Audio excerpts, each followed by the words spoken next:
Welcome to great home makers.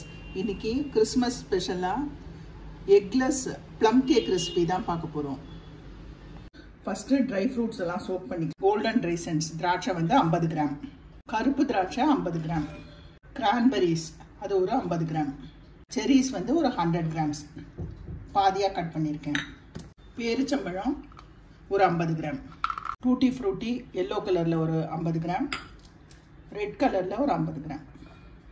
உங்கள்கிட்ட என்ன dry fruits இருக்கோ அது போட்டுக்கலாம். அத்திப்பழம் இருந்தால், ஃபிக் இருந்தால் கட் பண்ணி போட்டுக்கலாம், வால்நட் போட்டுக்கலாம், என்ன இருக்கோ போட்டுக்கலாம். இதை வந்து இப்போது ஒரு கப் ஆரஞ்சு ஜூஸ் அதை ஆட் பண்ணுறேன். அதோட ஒரு கப் ஆப்பிள் ஜூஸ்,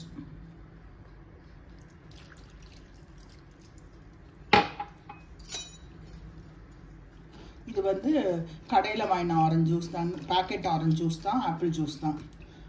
ஒரு டின் ஃபாயில் போட்டு நல்லா கவர் பண்ணிடலாம். இதை வந்து இப்படி நம்ம ரெஃப்ரிஜரேட் பண்ண போகிறோம். ஓவர் நைட் நல்லா சோக் ஆகட்டும். சுகரை கேரமலைஸ் பண்ணலாம். 75 கிராம் சுகர் எடுத்திருக்கேன், ஒயிட் சுகர். நல்ல சூடான பவுலில் அப்படியே போட்டுடலாம். அதை அப்படியே டச் பண்ண வேண்டாம், சுகர் கரையட்டும். சுகர் நல்லா மெல்ட் ஆகி நல்லா கேரமலைஸ் ஆகிருக்கு, நல்ல ஒரு கோல்டன் கலர் வந்திருக்கு. இன்னும் கொஞ்சம் கலர் வரட்டும்.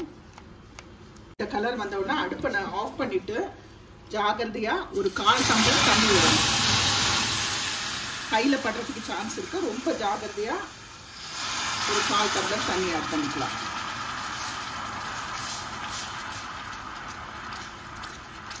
நம்மளோட பியூட்டிஃபுல்லான கேரமல் பாருங்கள், கலர் சூப்பராக இருக்குது. ரெடி. பவுலில் ட்ரான்ஸ்ஃபர் பண்ணிக்கலாம். இது நல்லா ஆறணும். நெக்ஸ்ட்டு ஒரு பெரிய பவுல் எடுத்துக்கலாம். அதில் 100 கிராம்ஸ் மெல்டட் பட்டர் ஆட் பண்ணிக்கிறேன். இதில் 75 கிராம்ஸ் பவுடர்ட் சுகர் வந்து ஆட் பண்ணிக்கலாம்.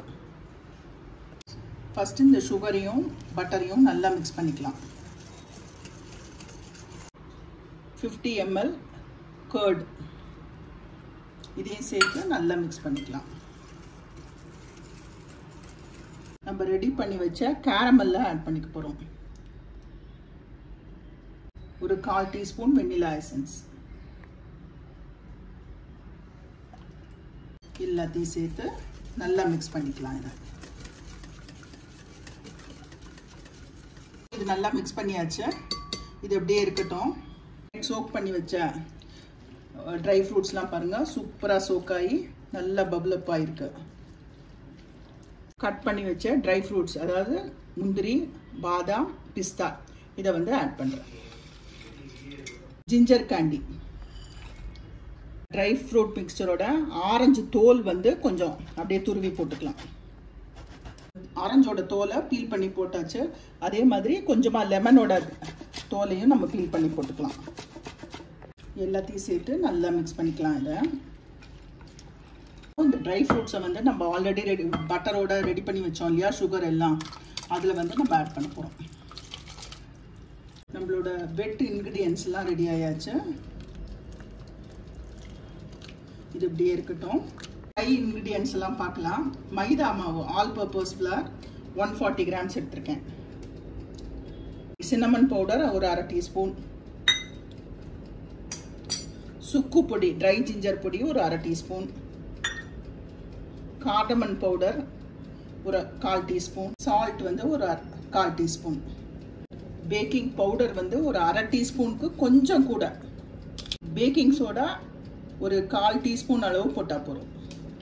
நட்மெக்கை வந்து அப்படியே லேசாக நம்ம துருவி போட்டுக்கலாம். நல்ல வாசனையாக இருக்கும். இது கொஞ்சமாக துருவி போட்டுக்கலாம். எல்லாத்தையும் சேர்த்து நல்லா சலிச்சுக்க போகிறோம். மாவை வந்து நம்ம ரெடி பண்ணி வச்ச இந்த ட்ரை ஃப்ரூட் மிக்சரில் ஆட் பண்ணிக்கலாம். ஜென்டிலாக இதை வந்து மிக்ஸ் பண்ணிக்கலாம்.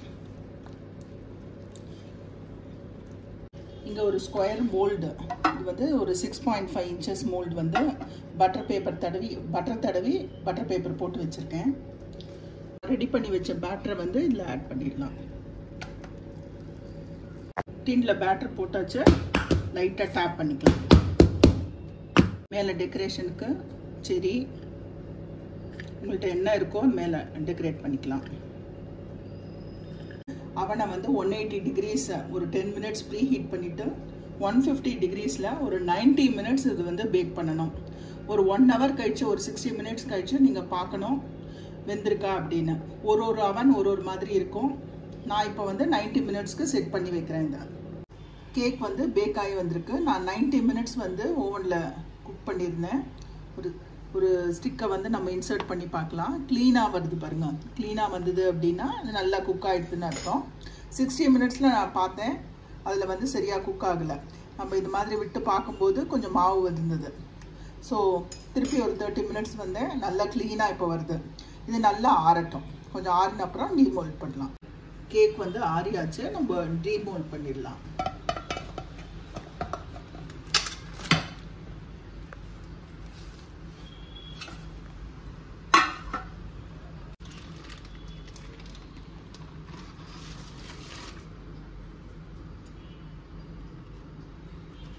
வாவ், பார்க்கவே சூப்பராக இருக்குல்ல.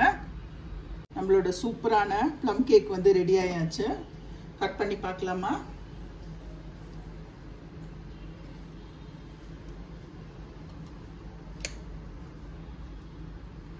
உங்களுக்கு எந்த சைஸ் வேணுமோ நீங்கள் கட் பண்ணி கொடுக்கலாம்.